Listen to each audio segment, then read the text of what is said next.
Hello everyone, Dr. Shabazz here, and today I'm going to be continuing on with Global Information System and Market Research. Very interesting chapter, very current, very dynamic, and of course very exciting.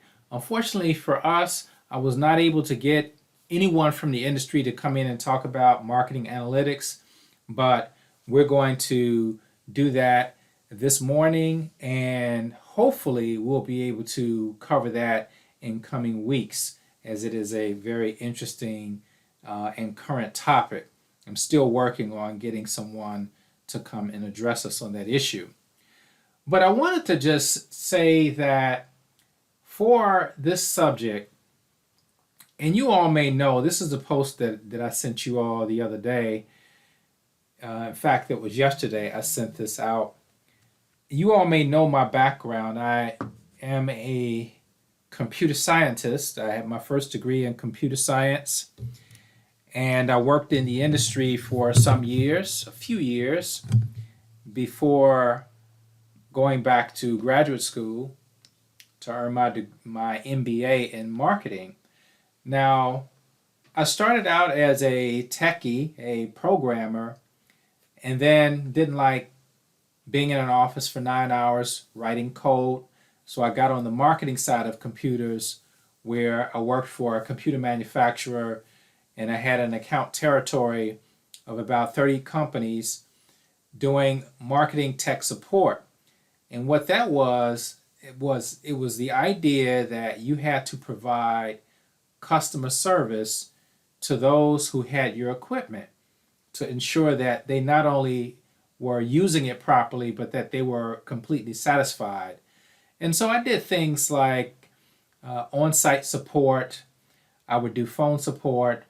I gave demos with the sales reps. I also taught classes on our software. So it was a variety of things that I had to do. But one of the most interesting things that I did when I was going to see a client was to see all the various industries and how they operated. Some of my companies, the companies in my territory were education. University of Chicago, for example, was one of my companies in my territory. I had the city of Chicago. I had architectural firms. I had engineering firms. I had book publishers. I had law firms. I had a number of companies that span the entire the spectrum of different industries, and also including advertising firms. And to go in and see their data needs was very interesting, because each industry has a different set of needs as far as computing power is concerned. So that was something very interesting to see up close. So this ad, Medallia. Now, I don't know this company. It's obviously some analytics company, and I sent you this video to watch. I'm actually going to play it here. So just give me a second, and I'll pull it up on the YouTube and the full screen. Customers and employees are producing millions of signals critical to your business. How they feel, what they like, why this product and not that, where they're spending money, what could be better, or what would make them happier, spend more, and be more loyal. These signals are flooding into your organization in live time. Medallia captures all these signals and makes sense of them, so you can understand every experience along every journey. Our artificial intelligence analyzes all these signals to detect patterns, identify risk, and predict behavior, so you can fix problems before they happen and double down on opportunities to make experiences extraordinary. Because with Medallia, customers build the best products, employees build the best companies, and together, we build the best brands.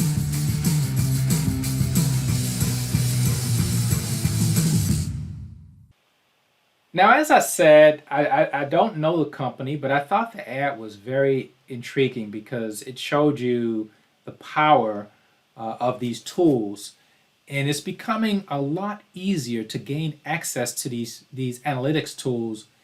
Even if you have a small business and you're using the Square technology that's so popular, they have these terminals that you can use where you have all of this analytic data in terms of tracking sales and inventory and all of those things that are necessary for supply chain management. Now, looking at chapter 7, now looking at chapter 6, I don't want to sound like I'm being antagonistic, but the way research is being conducted today is going to be slightly different, even though the process that you see on page 184 is still valid, but the method of conducting research is slightly different. And as you can see there with the touch points, all of the different touch points of a customer, you're collecting data at each point. You're driving that customer through because, let's be honest, you want to follow that customer and you want to ensure that they're happy. And so you collect data at each point. You saw the young lady, she had her phone and she was interacting. Now, of course, you want to know what she's doing. You want to know, okay, here's a survey. How did we do today? 4 stars, 5 stars. You interact. Okay, I'm going to do a review. And that goes out there, and then other people consume it, and that can work one of two ways. It can drive business or drive business away. Now, it is up to you to find out how that customer feels once they walk out of the door. Now, the first scene, the young lady had some kind of special award. She was apparently in some awards program, but something didn't work. Whether it was the terminal that didn't work, and she walked out not happy. And then the second time, they had a better analytics tool, and then she was able to get her free cup of coffee or whatever that was free.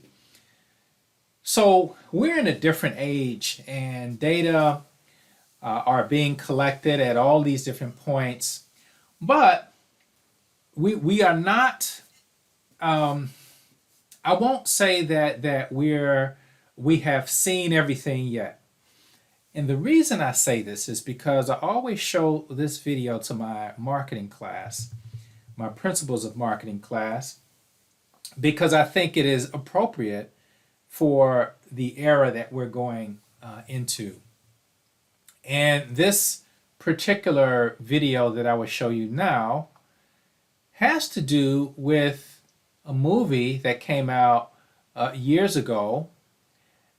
And that movie was called Minority Report. You probably would not have seen this movie because this movie, again, it's a bit old, but it's actually cast in the year 2054. And so first we'll take a look at the scene, the famous mall scene with Tom Cruise walking through. And then we'll take a look at another video which actually explains what is going on. Let's take a look. A road diverges in the desert. Lexus. The road you're on, John Anderton, is the one with less traffic. Make sure you follow the dice. Good evening. You can move the old-fashioned John Anderton provides gourmet cuisine. John Anderton. You can use a Guinness right about now. Stressed out, John Anderton. Escape from it all, Harrison. Get away, John Anderton. Forget your troubles.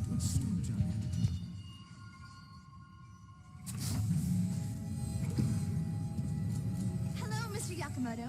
Welcome back to the Gap. How those assorted tank tops work out for you?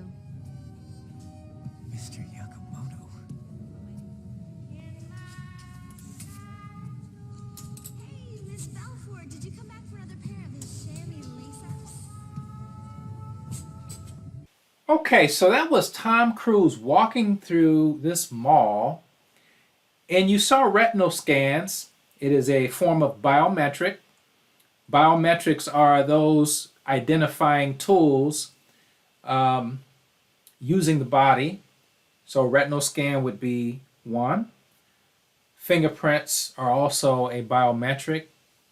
They also have things like heat signatures, face recognition. These are all biometrics. Now, in this scene, Tom Cruise is walking through this mall, and based upon his retina or his retina identity through the scan, they now are connected to some database, and that database has a record of his purchases. And immediately it starts pitching him products using holograms and identifying him and making suggestions based upon products he may be interested in, again, based on his history. And so that was the gist of that scene. And now we'll look at another one of the same scene, but we'll hear some commentary being given.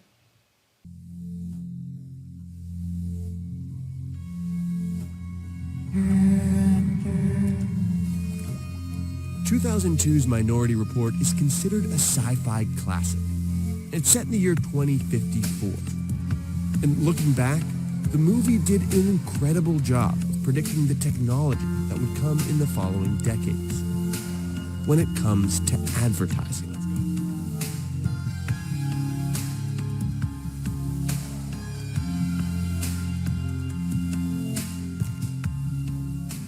A road diverges in the desert.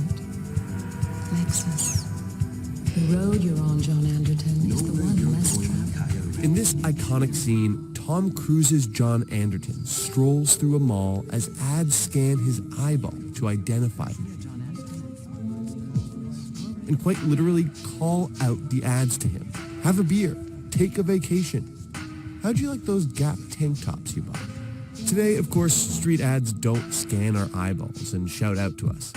But have you ever checked out a pair of shoes and then noticed that ads for those shoes follow you across the web? This is called personalized retargeting, or remarketing, but it just scratches the surface.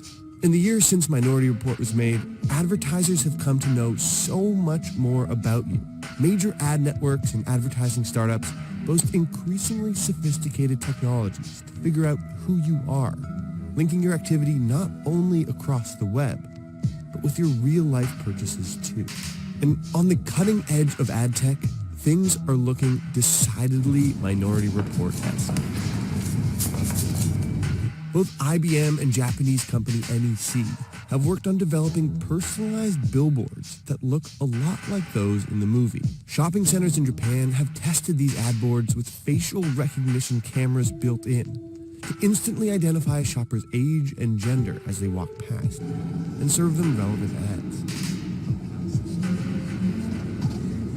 This program was developed to be anonymous, but it's easy to imagine the short leap to true individualized personalization, especially now that facial recognition cameras and images are becoming so much more common. The FBI, for example, has access to more than 411 million face images, according to a 2016 Government Accountability Office report. That database is used for criminal investigation, not ads. But just 16 years after Minority Report, we have a lot of the pieces of the technology the movie imagined wouldn't come until 2054. So while we wait, how about that Guinness, John Anderton? Gourmet cuisine. You can use a Guinness right about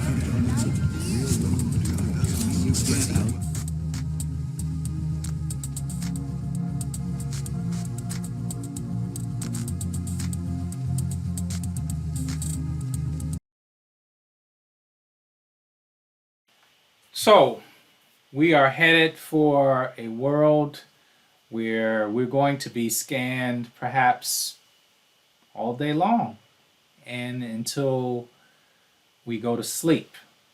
And even then, while we sleep, perhaps we're monitored. I actually have a watch here that monitors my sleep. And when I pull up the app, it can tell me how I slept.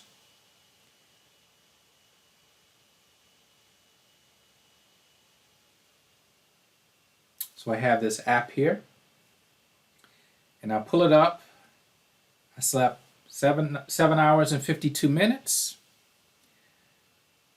That's a sleep score of 87, and it tells me how much deep sleep and how much light sleep. And it even gives me the intervals of when that deep sleep occurred. And so perhaps we have a 24-hour monitoring. All of these cell phones that we carry around have chips. So we have a tracking system.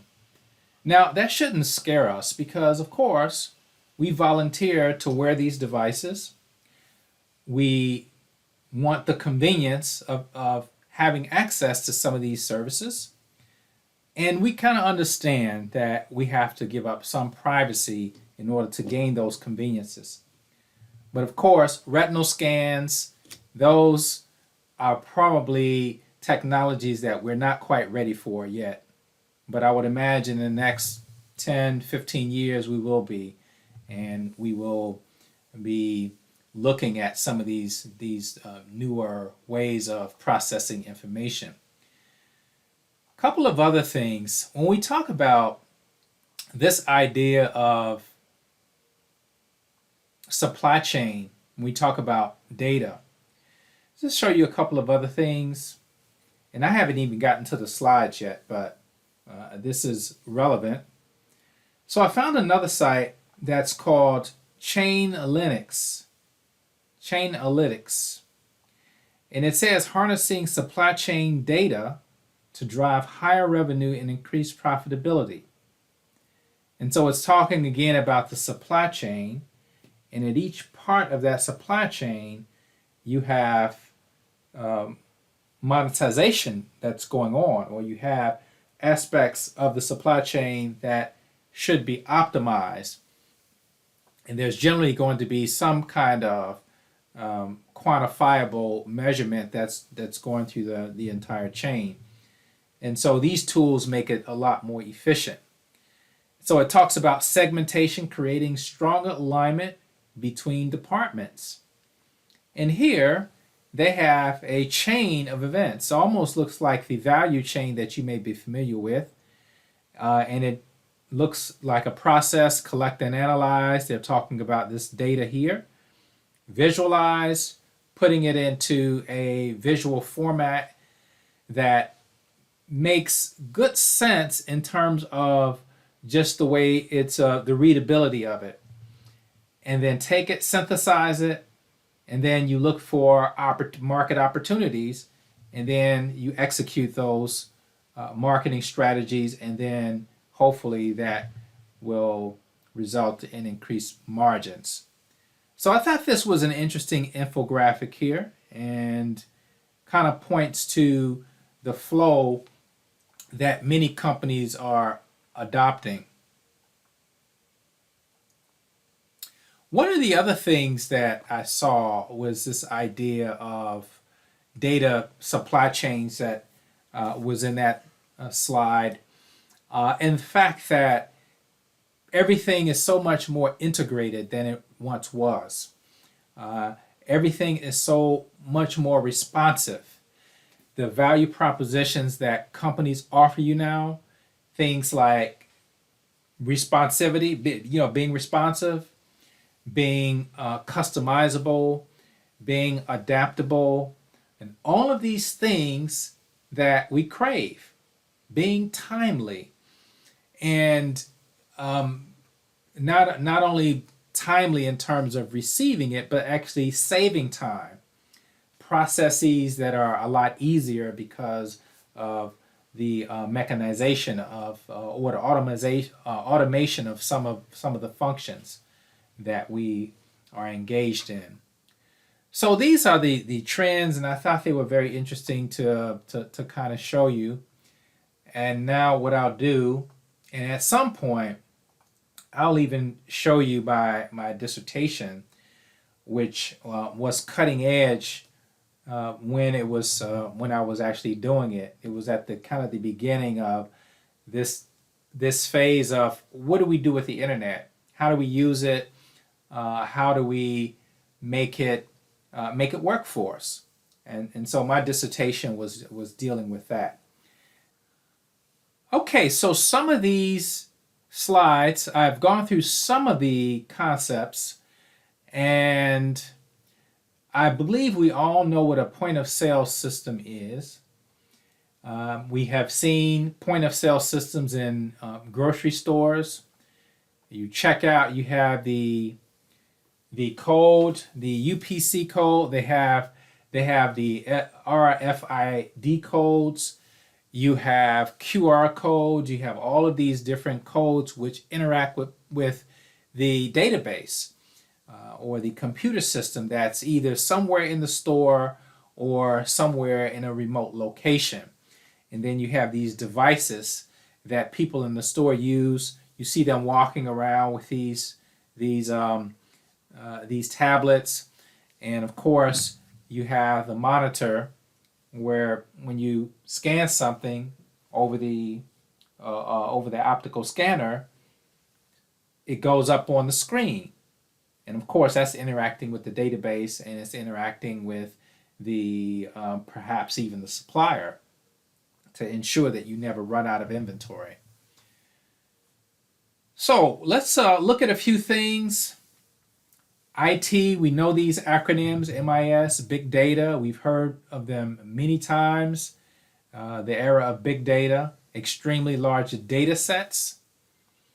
And the idea is you want to massage the data. You want to look at patterns. You want to query the data. You want to come up with patterns.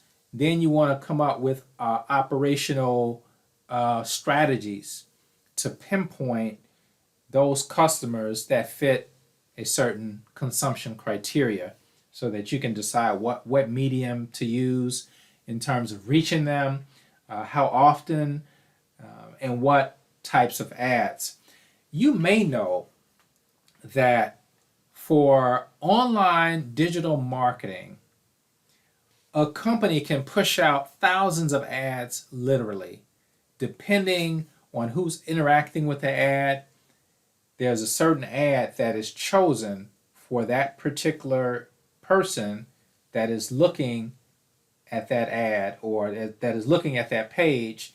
Then that ad will come into the page based upon the information that they have on that individual. So there can be thousands of ads that are already done, but if you fit one of the demographics, then it'll choose a particular ad for you to look at. And this again is something that is that was mentioned in the video clip, that if you look at a pair of shoes, you go to another website, or even the next day, you see that those ads follow you. And this is an example of that.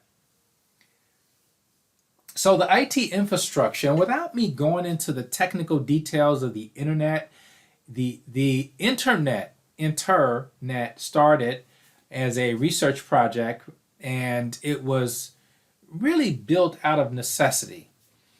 And it was in the midst of the Cold War, and so you had this government funding in the late 60s to look at a redundant network. If a war should take place and the Soviet Union at the time would strike the network, then the network was smart and resilient enough to have the data go around the disabled part of the network and still get to the destination.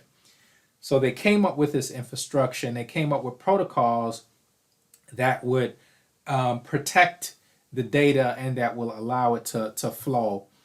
And again, this was in the late 60s, and then going all the way up, you had most of these tools that were used by scientists and people that worked at research labs. That was actually my first job out of undergrad, is to work at Argonne National Laboratory, and I worked for Computing Services. And so we did all of these types of services for the laboratory. I had to interact via the internet, but interact with labs across the country. But I had to do some keystrokes. I had to know commands in order to find the information. It was very technical. But now click, we just click on icons and we get what we want. In intranet, intra means within. So you're talking about a network internally that only people who work for the company have access to. You have something, it's not up here, it's called an extranet, which means you have a manufacturer or you have a company and you have a supplier. That company needs to know what type of inventory that supplier has on hand so that they can set up a schedule based upon their reorder point to ensure that when they reach a certain level of inventory, then there's going to be a reorder by that to the supplier, and then that supplier will then fill the order and then ship you the inventory that you need. And so this is something that is useful when you have that supply chain. And also the book mentioned a concept, efficient consumer response. And so this is the idea of optimizing the supply chain and ensuring that the company and the supplier have a very good connection so that you don't have shortages in the inventory. I did want to show you something. Again, I'm kind of going into my background. When I was in the doctoral program, I was doing my research on internet commerce. And so I probably was one of the first, not the first, but I probably was one of the first group of researchers that was looking at the internet as a possible business platform. And I was working, while I was at Clark Atlanta, I was working with a group called the ECRC, or called the Electronic Commerce Resource Center. And this was the newsletter that we put out. And this was government funded, by the way, because everybody was looking at this with great interest. And in this issue, there was an article that I wrote. I actually organized an event. It was really a seminar describing how the internet can be used as a business platform. Again, bear in mind, this was in the early days. We're talking late 90s, early 2000s. And so the title is Clark Atlanta Showcases EC, which is Electronic Commerce, EDI Strategies, Electronic Data Interchange, an exhibition entitled Increasing Your Net's Worth. That was my creation, by the way, Increasing Your Net's Worth. And basically what we did is we outreach to local businesses, and we had stations where they can sit down and they can see the benefits of this electronic commerce platform. And we had other types of tools. This was the flyer I created back in the day. And I think it's still pretty good by today's standards. It's a decent flyer. Even had my floor plan of how I wanted everything laid out. But just again to show you, without going into too many details, you see this document, Internet as a Business Platform. Again, early stages, website basics, web browsers, HTML, beyond HTML, and these are some of the things that we were teaching these companies. Hypermedia, hypertext, what is hypertext, PDF, integration with databases. This is all vintage stuff. Internet considerations, copyright, infrastructure, World Wide Web. We all know what it is now. But here you have this concerning EDI and how all of this would work with cyber wallets, web browser, and with the computers connected. This is Digicast eCash system. So we're showing them all kinds of options, and I hadn't looked at this in many years, so I'm just kind of I guess it's kind of a nostalgia looking at this and seeing where we are now. Again, marketing on the internet.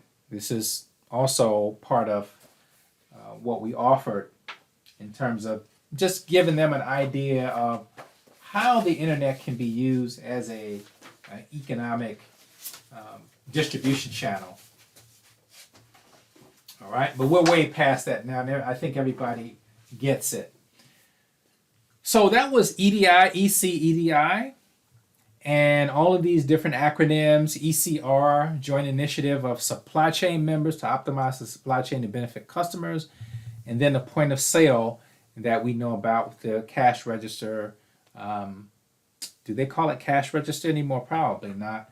But when you go up to the checkout line and you see the scanner and you see the terminal, there's a database hooked up somewhere that is responding to all of the transactions that are going on. And it also relates to what's on the counter, on the shelves. Every product that's on the shelf has a value attached to it. And if that product is not moving, and if it's not indicated in the database that it's selling, then that product will not be reordered. It will be taken off the shelf and something else will take that spot. And again, that's part of these tools that companies are using to make sure that they have an efficient supply chain. CRM, taking big data, running inquiries on that data, massaging it, looking for patterns, and then using that information to better target customers and get an idea of what it is they want. Again, the idea of touch points, looking at the contact between the company and the customer, whether it be on the cell phone, whether it be in person, whether it be through some other channel. Now, you have obviously websites, which is what most of us are interacting with when it comes to cell phones. But there's a nice synergy between the online and in person, because a lot of us will use a cell phone to see what deals we can find, maybe at a store, to see what coupons are out there, and then go to the physical store, and then they will give us credit and say, okay, I have this coupon on my phone, you get 25% off because you're a loyal customer. So we're kind of using both the virtual and the physical space in order to gain better information.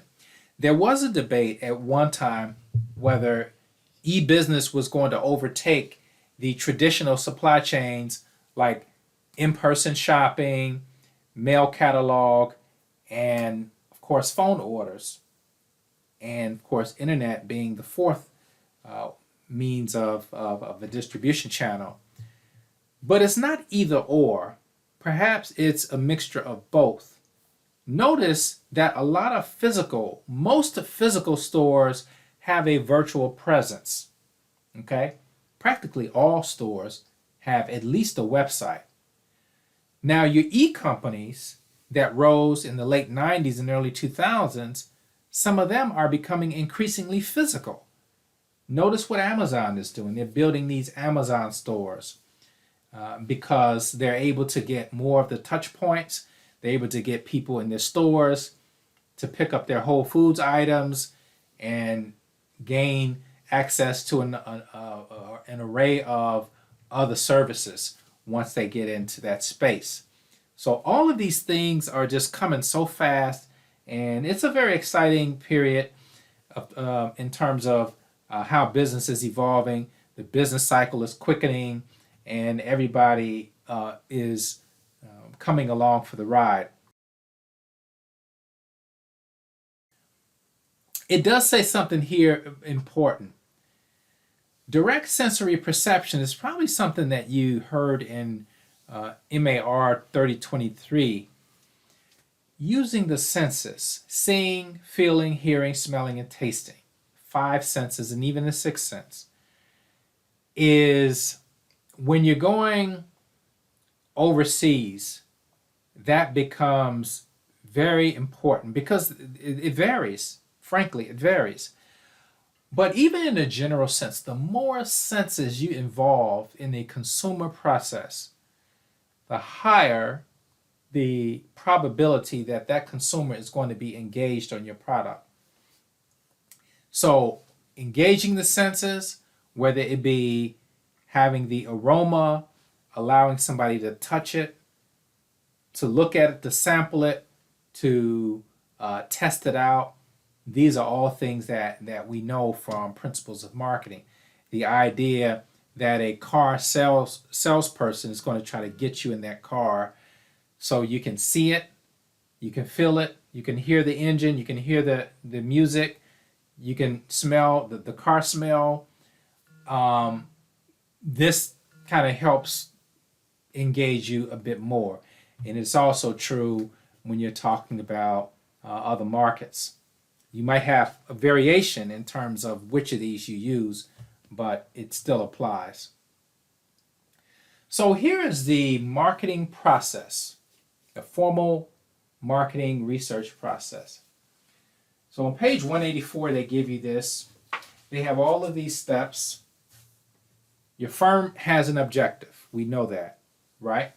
You have information requirements because you have data that comes from your customer base, and you have to determine what it is that you're trying to do.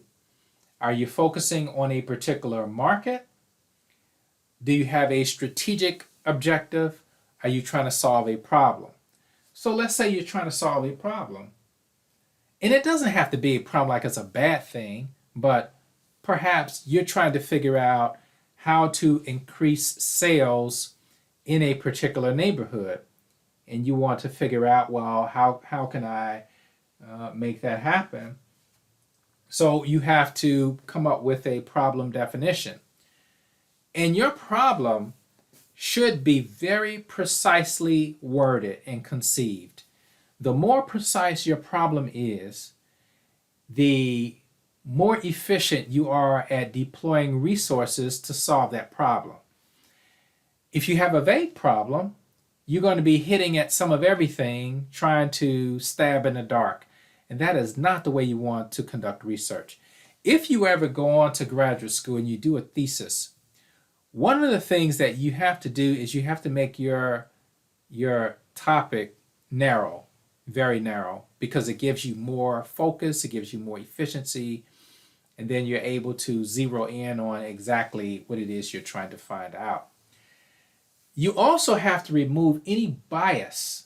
So when they talk about self-reference criterion, you got to remove the bias and get past anything that you're thinking, and then become very objective in your approach.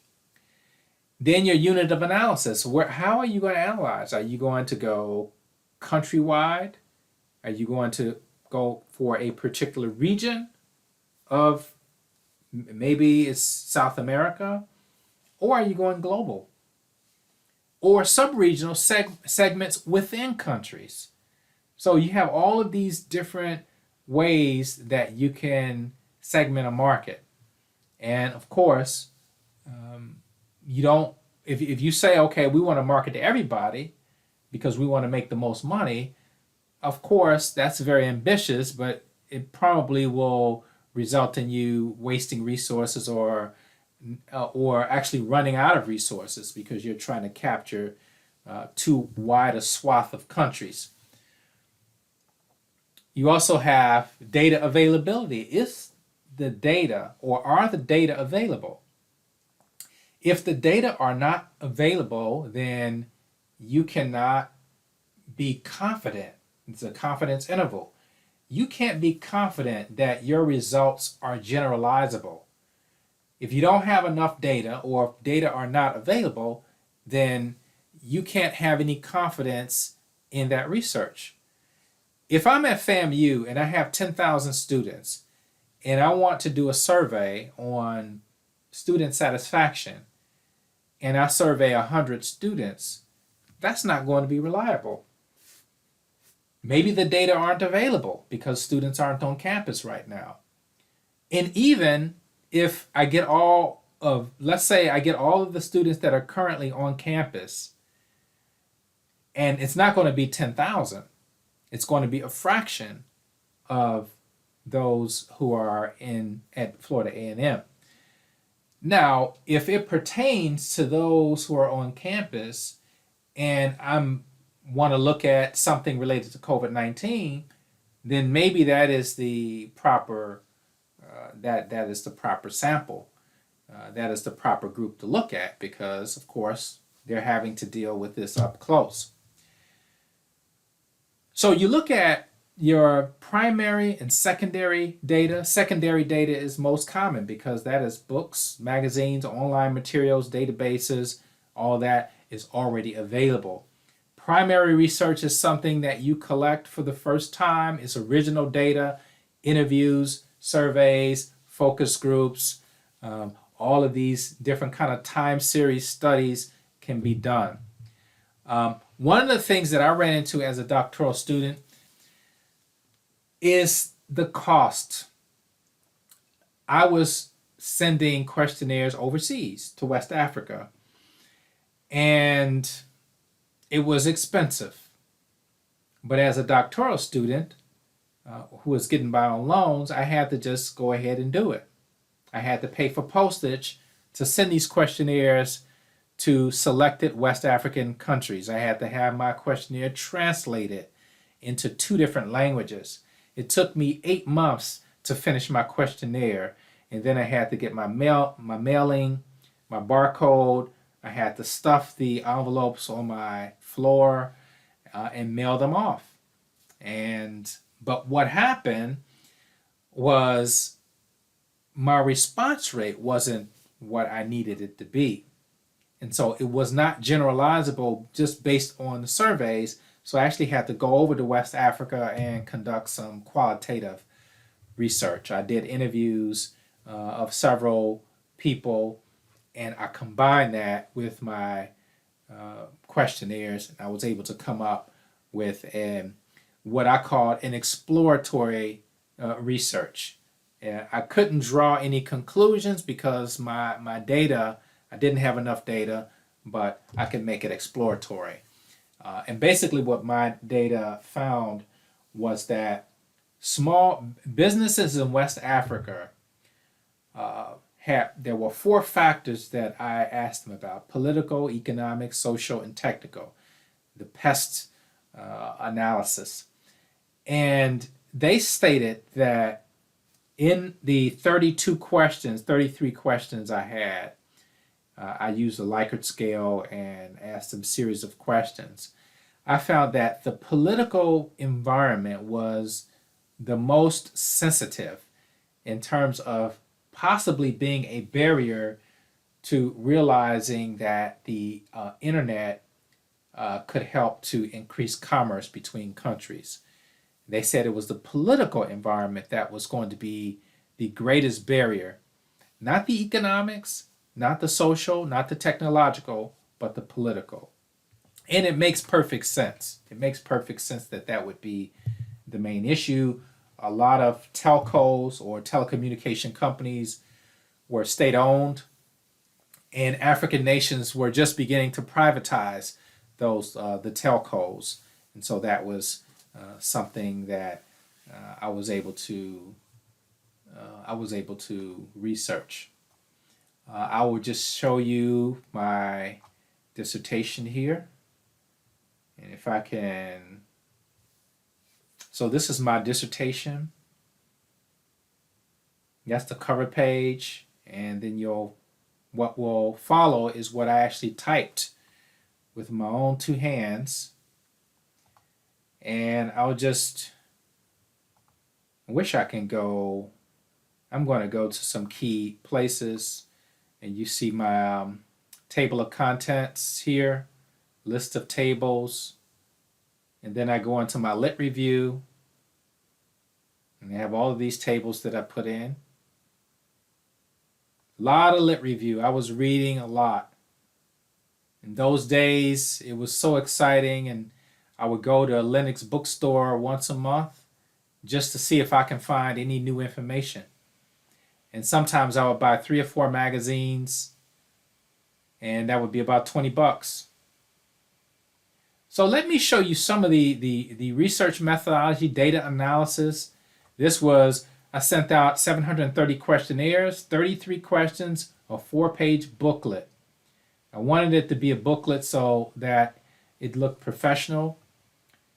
And I got, you see here, a 10% response rate, which is not very good. International mail surveys typically vary between 6 and 16%. So I guess it wasn't terrible, but I needed to get more data, and so I turned to the interviews. And you can see all of these things, all this analysis I did here.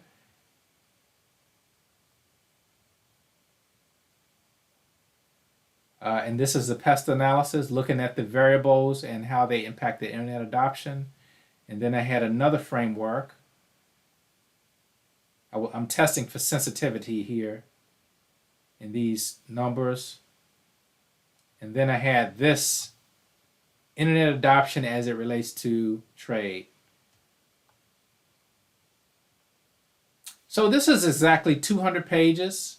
These are the hypotheses that I tested. West African traders feel that political instability inhibits rates of internet adoption. So that was accepted.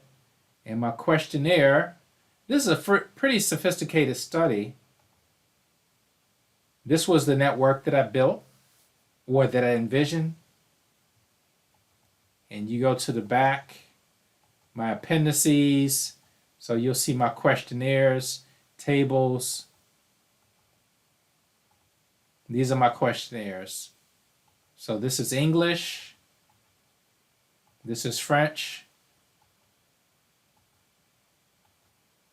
Same questionnaire. This is Portuguese. And I did send some to Guinea-Bissau, which is Portuguese speaking. And then I had my my interviews that I did when I went to West Africa, and the questions. And I also had my analysis earlier in terms of what I found, and then my glossary, and that was it, my sources. So yeah, that was an interesting process that I went through, and it was well worth it. It took me 2.5 years to complete it, and that was 14-hour days, getting up at 6, coming home at 6, preparing dinner, finishing at 10, finishing my meal at 10, then working till 12 in the morning, going to bed at 12 midnight, waking up, no music before 10 o'clock a.m. On the weekends, but then, during the week, I had my schedule. So that's what it took. So then you get to data analysis. You analyze your data. The questionnaires that come in, you have to sift through them and figure out which surveys are usable and which are not. And then you go and figure out what tools you need to massage the data and to draw inferences from the findings that come out of the data. And these are all the different tools that you can use: a factor analysis, looking at variables in terms of in their sensitivities, clustering variables together. All of these are different tools that you can use, and they have different ways. They'll give you different ways to look at the data. And then you interpret and you present as a report. So this is the research process, and as I said, it's industry independent. You can use this research process in any industry, whether it be engineering, business, the medical field, the legal field, all of these, you may use the same research process. It says marketing research, but of course you can use it in other ways. And this just goes over the steps in some detail in terms of how it's actually used. Problem definition, I mentioned this before, you got to get your bias out, but your problem statement should be very specific and ensure that you have some focus so that you're not researching all over the place. All these resources for data. Some of the data that you'll find you'll have to pay for, and I found that as a doctoral student, there were sometimes I needed to pay for things. I tried to use the different libraries, Emory University. I was in Georgia Tech a lot, Georgia State, and then at the Atlanta University Center Woodruff Library. I was in all the libraries. I didn't go to University of Georgia in Athens, but I went to all the other ones, and they have, so many resources. And then they also have interlibrary loan, so you can, if the libraries in your area don't have a particular source, then you'll go to another library. And these are all sources. They're perfectly acceptable. Of course, primary data is original and is specifically suited for your problem. Secondary data is readily available, but it may not be specific to your problem. And then you have qualitative versus quantitative. I mentioned some issues in data collection. I had one situation when I was in Ghana, and I was going to meet one of my subjects, and I looked for the phone book, and they gave me a phone book that was 5 years old, and I asked them, is this the latest you have? And they said, yeah, this is the latest. This is the latest we have. Fortunately, the number for the office that I needed to go to was in there, and it was the same number, and I was able to make my appointment. But just imagine if I was doing some kind of random sampling research using the phone book, probably would not be as reliable, or it probably would entail that I have to follow up. And if these companies no longer existed, the statistics about companies not making it within the first 5 years, it would just take me a longer time to verify that these are legitimate businesses if you have 5-year-old data that you're pulling from. Data analysis, again, these are some of the tools that you're able to use. Lots of different software out there as well. And then doing your reports. So that is going to do it for chapter 6. Again, I think this chapter, it gives you the structure of research, which is applicable. But the way in which research is being done is changing by leaps and bounds. And I can just pull up one last thing here.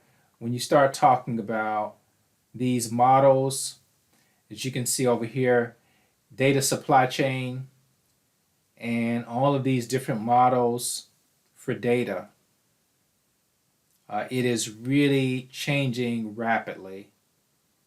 And you may look at the Minority Report clip I showed and say, oh, that's far out, but it's certainly not outside the realm of possibility, because actually in China, they have already started experimenting with facial recognition. This is me using my face to get into a convenience store in China, where you can buy food through facial recognition technology.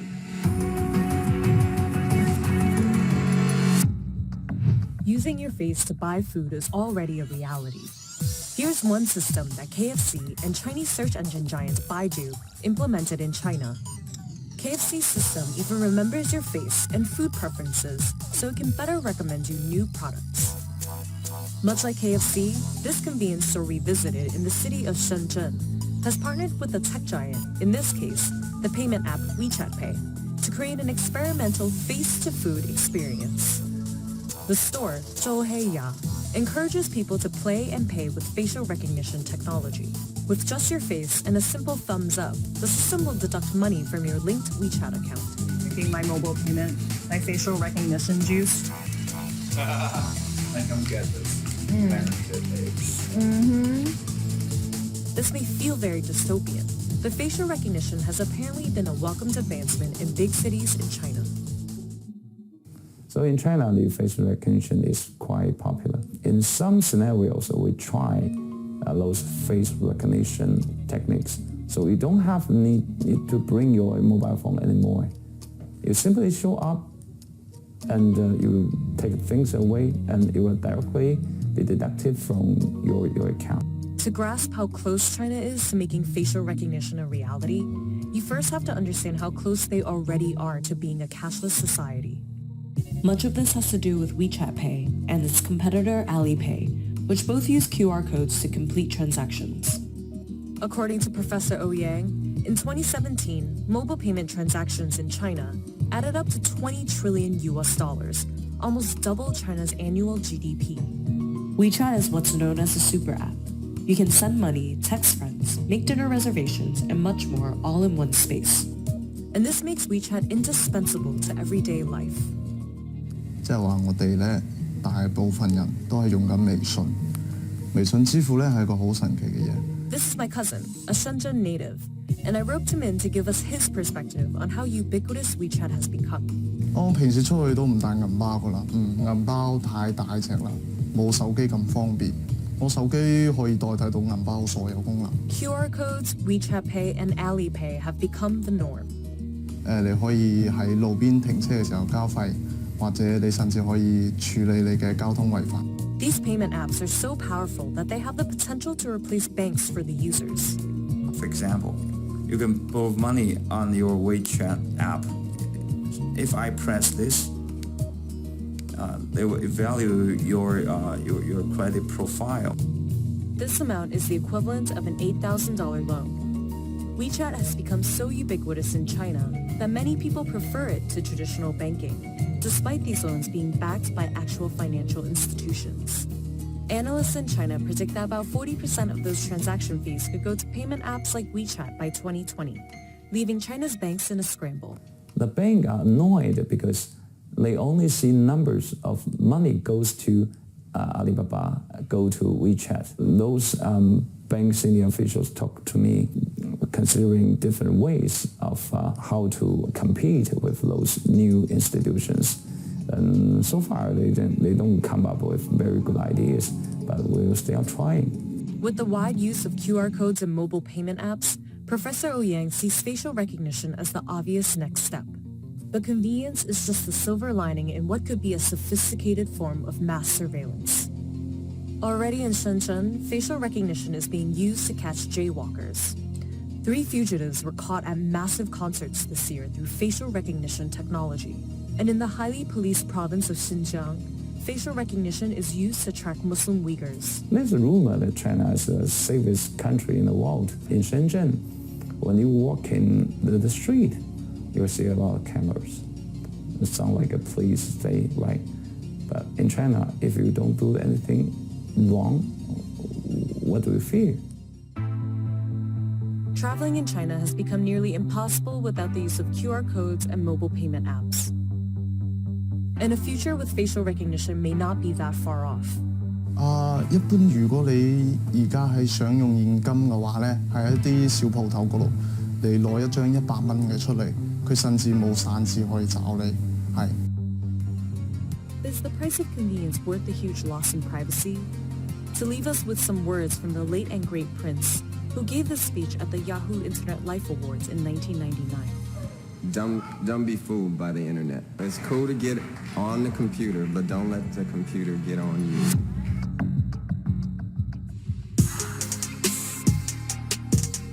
But that's all I'm going to do today. We're almost at the hour mark, and I didn't really want to go that long, but that's going to do it. Now, there is going to be a quiz that will follow. So proceed to the Canvas and take the 10-item quiz, and then that will do it for Tuesday, and then we will meet on Zoom on Thursday. And we will continue on. The next chapter is going to be segmentation, targeting, and positioning, and we'll look at some more tools. Okay, so I'll see you all on Thursday. Make sure you take that quiz, and I'll see you soon. Be safe and have a good day. Take care.